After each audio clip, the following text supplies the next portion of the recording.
എല്ലാവർക്കും നമസ്കാരം. ഇന്നത്തെ പത്രവിശേഷത്തിന്റെ ആദ്യത്തെ സെഗ്മെന്റിലേക്ക് സ്വാഗതം. അതിനു മുമ്പ് ഒരു ചെറിയൊരു സംഭവം പറയട്ടെ. നമ്മുടെ നാട്ടില് ഒരു വീട്ടിൽ ഒരു കൊലപാതകം ഉണ്ടായി എന്ന് സങ്കല്പിക്കുക. വൻ കവർച്ചയും നടക്കുന്നു. അവിടെ വിലപിടിപ്പുള്ള ഒരുപാട് സാധനങ്ങൾ മോഷണം പോകുന്നു. ഒരു കൂട്ട കൊലപാതകം തന്നെ നടന്നു എന്ന് വിചാരിക്കുക. എന്തായിരിക്കും അതിനെ തുടർന്നുള്ള നാട്ടുകാരുടെ നിഗമനങ്ങൾ? സ്വാഭാവികമായിട്ടും ഈ കൊള്ള നടത്തിയത്, കൊലപാതകം നടത്തിയത് ആരാണ്? അവരെ എത്രയും പെട്ടെന്ന് കണ്ടെത്തണം, പിടികൂടണം. പോലീസിൽ പരാതി കൊടുക്കുന്നു. പോലീസ് നാടൊട്ടുക്കും അന്വേഷണം നടത്തിക്കൊണ്ടിരിക്കുന്നു. ഈ കൊലപാതകം നടത്തിയ ആളെ പിടികൂടണം. അരുംകൊലയാണ് നടത്തിയത്. ആ നാട്ടിലാകെ ഭയങ്കരമായ പ്രതിഷേധമുയരുന്നു. കാരണം കൊലപാതകികളെ ഉടൻ പിടികൂടണം. ജനങ്ങളുടെ ഈ സ്വൈരവും സമാധാനവും ഒക്കെ നഷ്ടപ്പെട്ടിരിക്കുന്നു. ഇങ്ങനെയൊക്കെയാണ് സാധാരണ രീതിയിൽ അവിടെ വരിക. പക്ഷെ അതിൻ്റെ ഇടയിൽ ചില ആളുകൾ, ഞാൻ എങ്ങനെയുള്ള ആളുകൾ എന്ന് പിന്നെ പറയാം കേട്ടോ, ചില ആളുകൾ പറയുന്നു, അയ്യയ്യേ കൊലപാതകികളെ പിടിക്കലൊക്കെ അവിടെ നിൽക്കട്ടെ, അതല്ല പ്രശ്നം. കൊലപാതകികളെ പിടിക്കലല്ല പ്രശ്നം. കൊലപാതകികളെ നമ്മൾ മിണ്ടരുത്, അവരെ പറ്റി നമ്മൾ മിണ്ടരുത്. നമ്മൾ ആദ്യം നോക്കേണ്ടത് ആ വീട്ടില് ഒരു CCTV ഉണ്ടായിരുന്നോ? എന്തുകൊണ്ട് ആ വീട്ടിൽ ഒരു CCTV ഘടിപ്പിച്ചില്ല? അതിന്റെ പിന്നിൽ എന്തോ സംശയകരമായ സാഹചര്യമുണ്ട്. ആ വീട്ടിൽ എന്തുകൊണ്ട് നായ്ക്കളെ വളർത്തിയില്ല? നല്ല മോഷ്ടാക്കളെ കണ്ടാൽ അല്ലെങ്കിൽ കൊലപാതകികളെ കണ്ടാൽ ചാടിക്കടിക്കുന്ന പിറ്റ്ബുൾ പോലുള്ള നായ്ക്കളെ എന്തുകൊണ്ട് അവിടെ വളർത്തിയില്ല? ആ വീട്ടിൽ നോക്കിയാട്ടെ, അവിടെ ഗോദ്രേജിന്റെ പൂട്ടല്ല, ആ വീട്ടിൽ ഗോദ്രേജിന്റെ പൂട്ടല്ല ഉണ്ടായിരുന്നത്. അതുകൊണ്ട് ഈ കൊലപാതകത്തിന്റെ പൂർണ്ണമായ ഉത്തരവാദിത്തം ആ വീട്ടിലെ ഗൃഹനാഥനാണ്. അയാളെയാണ് തൂക്കിക്കൊല്ലേണ്ടത്. അയാൾ എങ്ങനെയാണ് ഇങ്ങനെയൊക്കെ ഈ ഒരു സുരക്ഷിതത്വം നോക്കണ്ടേ? ആ വീടിന്റെ സുരക്ഷിതത്വം നോക്കേണ്ട ചുമതല ആർക്കാണ്? ആ ഗൃഹനാഥനല്ലേ? അയാളല്ലേ അവിടെ ആദ്യം ചെയ്യേണ്ടത്? ഒരു നല്ല പൂട്ട് പിടിപ്പിക്കണം. ഈ മോഷ്ടാക്കൾക്കോ അല്ലെങ്കിൽ കൊലപാതകികൾക്കോ വന്ന് കയറി പ്രവേശിക്കാൻ പറ്റാത്ത വിധത്തിലുള്ള എത്ര വെടി പൊട്ടിച്ചാലും തകർക്കാത്ത തരത്തിലുള്ള ഒരു ആമത്താഴിട്ട് ആ വീട്ട് പൂട്ടേണ്ടതായിരുന്നു. ഈ മനുഷ്യൻ പൂട്ടിയില്ല. ഇയാളെയാണ് ആദ്യം തൂക്കിലേറ്റേണ്ടത്. ഇയാൾക്ക് എന്തുകൊണ്ട് അവിടെ 2-3 നായ്ക്കളെ ആ വീട്ടില് മുന്നിൽ കെട്ടിയിട്ടുകൂടായിരുന്നു, അല്ലെങ്കിൽ അവിടെ അഴിച്ചു വിട്ടുകൂടായിരുന്നു? അങ്ങനെയാണെങ്കിൽ ഈ ദുരന്തം സംഭവിക്കില്ലല്ലോ. ഇവിടെ CCTV ക്യാമറകൾ വെക്കണ്ടേ? എന്നാൽ വളരെ കൃത്യമായി ആരാണ് എന്താണെന്നൊക്കെ അറിയാമായിരുന്നല്ലോ. അപ്പോൾ ഇതൊന്നും ചെയ്യാത്ത ആ ഗൃഹനാഥനെ നമ്മൾ തൂക്കിലേറ്റണം എന്ന് ഒരു കൂട്ടർ പറഞ്ഞാൽ എന്തായിരിക്കും സ്ഥിതി? അങ്ങനെയാണ് ഇന്നത്തെ ഒരു 5 പത്രം നിങ്ങൾക്ക് കാണിച്ചു തരാം കേട്ടോ. ഇത് കേരള കൗമുദി പറയുന്നത്, ഈ വീട്ടിലെ കൊലപാതകം നമുക്ക് തൽക്കാലം മാറ്റിവെക്കാം. അതൊരു കഥയാണ്. ആ കഥയുടെ ബാക്കി ഈ 5 പത്രങ്ങൾ കാണുമ്പോൾ നിങ്ങൾക്ക് മനസ്സിലാവും. നമ്മുടെ പഹൽഗാമിലുണ്ടായ അതിക്രൂരമായ ഇസ്ലാമിക ഭീകരർ നടത്തിയ കേട്ടിട്ട് ഞെട്ടണ്ട, ഇസ്ലാമിക ഭീകരർ നടത്തിയ, അങ്ങനെ പറയുന്നില്ല, അങ്ങനെ ആർക്കും പറയാൻ ധൈര്യമില്ല. അതുകൊണ്ടാണ് ഞാൻ വീണ്ടും ആവർത്തിക്കുന്നത്. എനിക്കൊരു ധൈര്യക്കുറവുമില്ല. അവിടെ നടത്തിയത് ഇസ്ലാമിക ഭീകരർ നടത്തിയ കൂട്ടക്കൊല തന്നെയാണ്. അപ്പോൾ സ്വാഭാവികമായി ഒരു ചോദ്യം വരുന്നു, നമ്മുടെ ഇവിടെ വർഗീയ സംഘർഷം ഉണ്ടാക്കുന്നു. ഒരു വർഗീയ സംഘർഷം ഉണ്ടാക്കുന്നില്ല.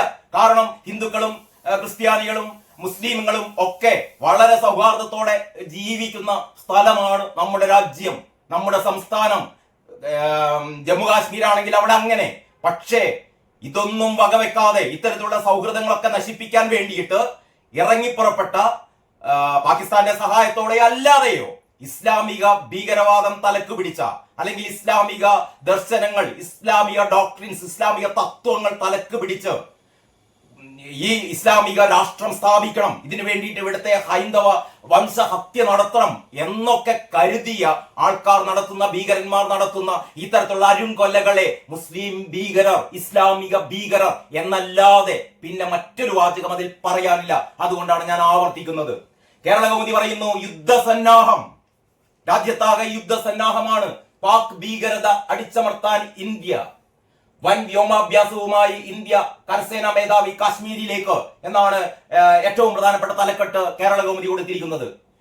ശിക്ഷ അവർ സങ്കല്പിക്കുന്നതിനും അപ്പുറമായിരിക്കും നരേന്ദ്രമോദി പറയുന്നു. ഇവർക്ക് നൽകാൻ പോകുന്ന ശിക്ഷ സങ്കല്പങ്ങൾക്കൊക്കെ അപ്പുറമായിരിക്കും. ആ രീതിയിലുള്ള ഒരു അടിയായിരിക്കും ഇന്ത്യ നൽകാൻ പോകുന്നത്. പാകിസ്ഥാനെ ലക്ഷ്യമിട്ട് INS വിക്രാന്ത്. അങ്ങനെ പോകുന്നു കേരള കൗമുദിയുടെ പ്രധാനപ്പെട്ട എന്താ പറയാ, അതിനിടയിൽ നിന്നാണ് അറബിക്കടലിൽ ഇന്ത്യയുടെ മിസൈൽ പരീക്ഷണം തുടങ്ങി.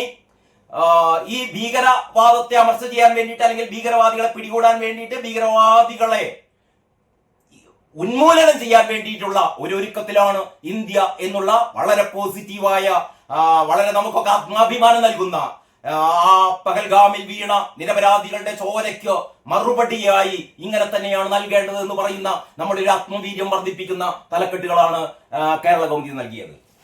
ഇനി നമുക്ക് മലയാള മനോരമയിലേക്ക് കടന്നാലോ. മലയാള മനോരമയുടെ വാർത്ത ഇങ്ങനെയാണ്. ഒരുപക്ഷെ ഇന്ന് ഏറ്റവും ഇതിൽ ഭംഗിയായി എന്ന് നമുക്ക് പറയാൻ പറ്റില്ല. കാരണം ഈ ഉള്ളിലേക്കുന്ന വാർത്തകളൊക്കെ ഭംഗിയായി കൊടുക്കുക എന്ന് പറയുന്നതിൽ ഒരു അർത്ഥമില്ല. പക്ഷേ നമ്മുടെ ഉള്ളിൽ തട്ടുന്ന രീതിയിൽ ഏറ്റവും ഏറ്റവും വൈകാരികമായി തന്നെ നമ്മെ തൊട്ടുണർത്തുന്ന രീതിയിലുള്ള വാർത്തകൾ ഇന്ന് അവതരിപ്പിച്ചത് മലയാള മനോരമയാണ്.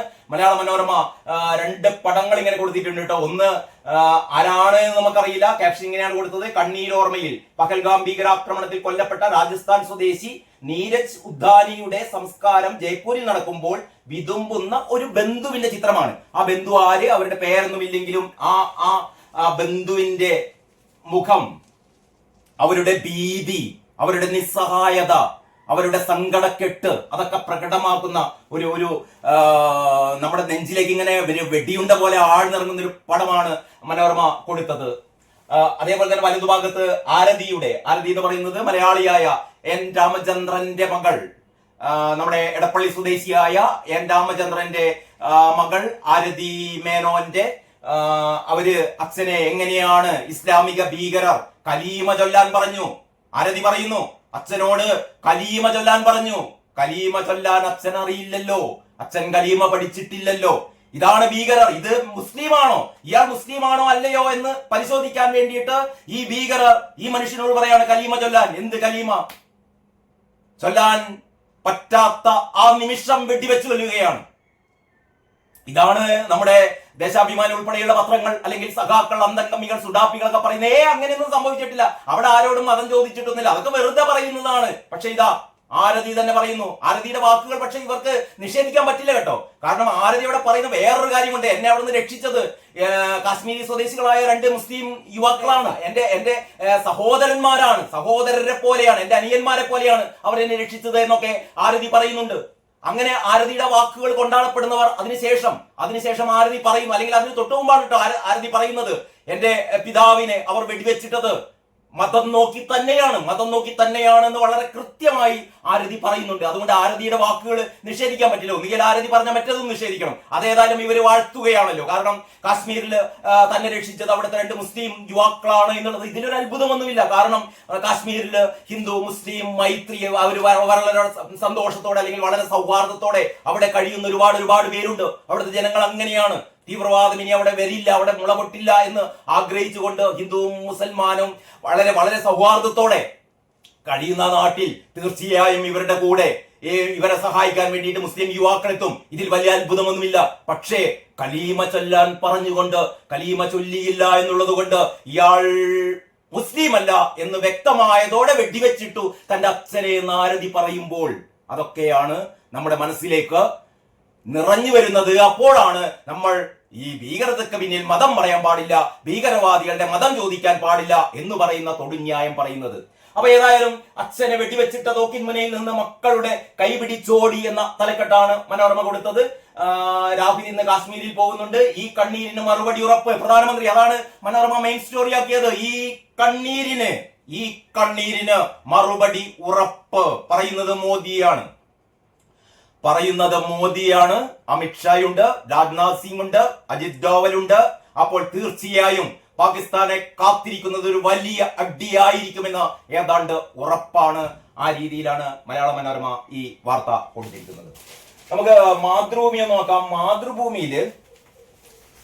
മാതൃഭൂമിയുടെ തലക്കെട്ട് ഇങ്ങനെയൊക്കെയാണ്. കലുഷിതം എന്നാണ് മാതൃഭൂമി പറയുന്നത്. കലുഷിതമാണ്, നയതന്ത്ര യുദ്ധം മുറുകുന്നു, കലുഷിതം, സർക്കാർ നടപടിക്ക് പ്രതിപക്ഷത്തിന്റെ പിന്തുണ, ഇന്ത്യയുമായുള്ള വ്യാപാര ബന്ധം അവസാനിപ്പിച്ച പാകിസ്ഥാൻ, സങ്കല്പത്തിനും അപ്പുറത്തുള്ള ശിക്ഷ നൽകും മോദി, സർവസജ്ജമായി ഇന്ത്യ, അതാണ് സൂപ്പർ ഹെഡിങ്, സർവസജ്ജമായി ഇന്ത്യ. INS സൂറത്തിൽ നിന്ന് മിസൈൽ പരീക്ഷിച്ചു, റഫാൽ വിമാനങ്ങൾ അണിനിരത്തി വ്യോമാഭ്യാസം, പാകിസ്ഥാനെ അല്ലെങ്കിൽ ഈ ഭീകരരെ, ഇസ്ലാമിക ഭീകരരെ ഒരു പാഠം പഠിപ്പിക്കും എന്ന കൃത്യമായ സൂചനയാണ് മാതൃഭൂമി നൽകുന്നത്. ഇനി നമുക്ക് മാധ്യമം നോക്കാം. മാധ്യമം എങ്ങനെയാണ് ഇത് അവതരിപ്പിക്കുന്നതെന്ന്. മാധ്യമത്തിന്റെ തലക്കെട്ട് പിരിമുറുക്കം എന്നാണ്. പിരിമുറുക്കം, രാജ്യത്താകെ പിരിമുറുക്കമാണ്. വെറുതെ വിടില്ലെന്ന് പ്രധാനമന്ത്രി പറയുന്നു. വെറുതെ വിടില്ല. ഈ സിന്ധു നദീജല കരാർ ലംഘനം യുദ്ധ നടപടിയായി കാണുന്നുവെന്ന് പാകിസ്ഥാൻ. ഷിംല കരാർ മരവിപ്പിച്ച് പാകിസ്ഥാൻ. അങ്ങനെയുള്ള തലക്കെട്ടുകളാണ് മാധ്യമം കൊടുത്തിരിക്കുന്നത്. ഈ 4 പത്രങ്ങളും ആ രീതിയിൽ ഞാൻ നേരത്തെ പറഞ്ഞ പോലെ പെട്ടെന്ന് നമുക്ക് ഞാൻ ആദ്യം പറഞ്ഞ കഥയിലേക്ക് തിരിച്ചു വരാം. നമ്മുടെ നാട്ടിലെ ആ വീട്ടിൽ നടന്ന അരുംകൊല, അവിടെ നടന്ന വൻ കൊള്ള, അപ്പോൾ നാട്ടുകാരൊക്കെ പറയുന്ന ആ കാര്യങ്ങളാണ് ഈ 4 പത്രങ്ങളും പറഞ്ഞത്. എന്ന് പറഞ്ഞാൽ ഇവിടെ അടിയന്തരമായി ആരാണ് ഇത് ചെയ്തത്, അവരെ പിടികൂടണം, അവർക്ക് അർഹമായ ശിക്ഷ നൽകണം, അവരെ നീതിന്യായ സംവിധാനത്തിന് മുന്നിൽ എത്തിക്കണം. ഈ അരുംകൊല ചെയ്ത ഭീകരരെ, അരുംകൊല ചെയ്ത ദുഷ്ടന്മാരെ, ക്രൂരന്മാരെ, നീചന്മാരെ, നെറികെട്ടവന്മാരെ ഉടൻ പിടികൂടണം എന്നൊക്കെയാണ് ഈ നാട്ടിലെ എല്ലാവരും പറയുന്നത്. അപ്പോഴാണ് ചില സുഡാപ്പികൾ, ചില അന്തംഗമ്മികൾ പറയുന്നത് അതല്ല വേണ്ടത്, അവിടെ പൂട്ട് പിടിപ്പിച്ചിട്ടില്ല, അവിടെ നായ്ക്കൾ വളർത്തിയിട്ടില്ല, അവിടെ CCTV ഇല്ല, വാതിലിന് ബലം പോരാ, അതുകൊണ്ട് ആ വീടിന്റെ ഉടമസ്ഥനെയാണ് തൂക്കിക്കൊല്ലേണ്ടത് എന്ന് അന്തംഗമ്മികൾ പറയുന്നൊരു കഥയാണ് ഞാൻ തുടക്കത്തിൽ പറഞ്ഞത്. നമുക്കത് മനസ്സിലാക്കണമെങ്കിൽ ഇന്നത്തെ ദേശാഭിമാനി നോക്കണം. ഇതാ മറ്റു 4 പത്രങ്ങൾ പറഞ്ഞതും, അതായത് മാധ്യമം ഉൾപ്പെടെ. ശ്രദ്ധിക്കണം നിങ്ങൾ, മാധ്യമം തീവ്രവാദികൾക്ക് വേണ്ടി പലപ്പോഴും കുഴലൂത്ത് നടത്തുന്ന മാധ്യമം ഉൾപ്പെടെ അങ്ങനെ പറഞ്ഞപ്പോൾ എന്ന് പറഞ്ഞാൽ പ്രധാനമന്ത്രിയുടെ ആ വാചകങ്ങൾ ഉദ്ധരിച്ചുകൊണ്ട് നമ്മൾ കടുത്ത നടപടിയാണ് വരാൻ പോകുന്നത് എന്ന് പറയുമ്പോൾ, ആ ഇസ്ലാമിക ഭീകരരെ നമ്മൾ പൂട്ടുമെന്ന് പറയുമ്പോൾ, ദേശാഭിമാനിയുടെ തലക്കെട്ട് നിങ്ങൾക്ക് വായിക്കാം. സുരക്ഷാ വീഴ്ച സമ്മതിച്ച് കേന്ദ്രം.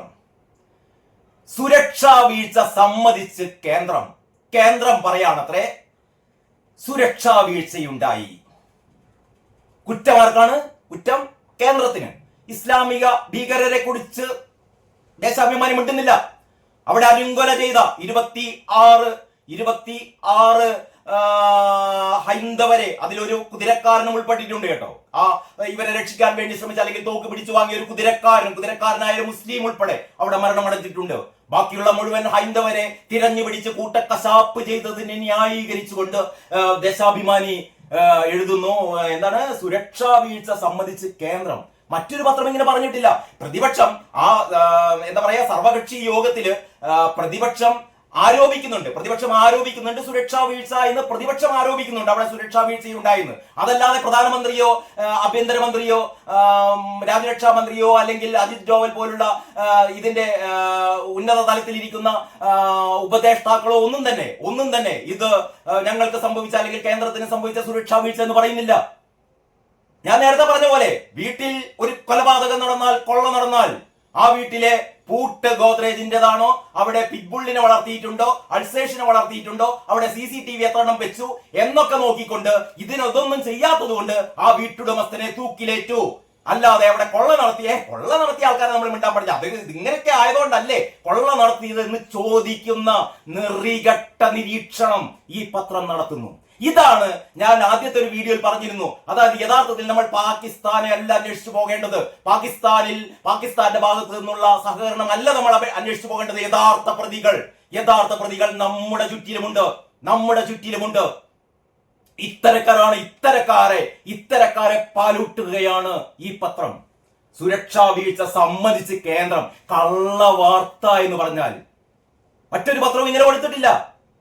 മാതൃഭൂമിയോ അല്ലെങ്കിൽ മറ്റ് കേരള കൗമുദിയോ മാതൃഭൂമിയോ അല്ലെങ്കിൽ മനോരമയോ ഒക്കെ കൊടുത്തത് പ്രതിപക്ഷത്തിന് ഇങ്ങനെ ഒരു ആരോപണമുണ്ട്. പ്രതിപക്ഷം പറഞ്ഞു ഇവിടെ സുരക്ഷാ വീഴ്ച സംഭവിച്ചു, ഇന്റലിജൻസ് വീഴ്ച സംഭവിച്ചു, അതൊക്കെ പ്രതിപക്ഷം രാഷ്ട്രീയമായി പറയും. പക്ഷെ ഇത് കേന്ദ്രം സുരക്ഷാ വീഴ്ച സമ്മതിച്ച് കേന്ദ്രമെന്ന്. ഇനി വാർത്ത ഇങ്ങനെയാണ് കേട്ടോ. കാശ്മീരിലെ പഹൽഗാമിൽ 26 വിനോദസഞ്ചാരികൾ കൊല്ലപ്പെടാനിടയായ ഭീകര ആക്രമണത്തിന് വഴിവെച്ചത് സുരക്ഷാ വീഴ്ചയാണെന്ന് സമ്മതിച്ച് കേന്ദ്ര സർക്കാർ. ഈ കേന്ദ്ര സർക്കാർ എന്ന് പറയുന്നത് ആരാണ്? എനിക്ക് മനസ്സിലാകുന്നില്ല. അങ്ങനെ ഒരു വാർത്ത നമ്മൾ കേട്ടിട്ടില്ല. സാധാരണ കേന്ദ്ര സർക്കാർ ഇങ്ങനെ സമ്മതിക്കണമെങ്കിൽ ഒന്നിൽ പ്രധാനമന്ത്രി പറയണം, അല്ലെങ്കിൽ ആഭ്യന്തരമന്ത്രി പറയണം. അവരാണല്ലോ പറയേണ്ടത്, ഞങ്ങൾക്ക് ഇതാ വീഴ്ച സംഭവിച്ചു, ഞങ്ങൾ തലകുനിക്കുന്നു, ഞങ്ങൾ ഇതാ രാജിവെച്ചൊഴിയുന്നു. നമ്മൾ കേട്ടിട്ടില്ല. പക്ഷേ ദേശാഭിമാനി കേട്ടു. അതാ പറഞ്ഞത്, കേന്ദ്ര സർക്കാർ അങ്ങനെ പറഞ്ഞത്രേ. പ്രതിപക്ഷ പാർട്ടികൾ ഗുരുതര പിഴവുകൾ ചൂണ്ടിക്കാട്ടിയപ്പോഴാണ് വീഴ്ച സമ്മതിച്ചത്. അതായത് പ്രതിപക്ഷ പാർട്ടികൾ ഗുരുതരമായ പിഴവുകൾ ചൂണ്ടിക്കാണിച്ചു, അപ്പോഴാണത്രേ അവർ സമ്മതിച്ചത്. ആര് സമ്മതിച്ചത്? അവർ. ഏതവർ? ആരോ സമ്മതിച്ചത്രേ. നല്ലത് തന്നെ മക്കളെ. കാശ്മീരിൽ സ്ഥിതിഗതികൾ ശാന്തമായിരുന്നുവെന്നും ഇത്തരമൊരു ആക്രമണം ഉണ്ടാകുമെന്ന മുന്നറിയിപ്പ് ഉണ്ടായിരുന്നില്ലെന്നും മന്ത്രിമാർ പ്രതികരിച്ചു. അത് സ്വാഭാവികം പറഞ്ഞിട്ടുണ്ടാവും. കാശ്മീർ വളരെ ശാന്തമായിരുന്നു, ഇത്തരത്തിലുള്ള ഒരു ഭീകരാക്രമണം ഉണ്ടാകും എന്ന് ആരും കരുതിയിരുന്നില്ല. സ്വാഭാവികമായും അങ്ങനെയാണ്. മറ്റൊന്ന് നിങ്ങളൊന്ന് നോക്കണം.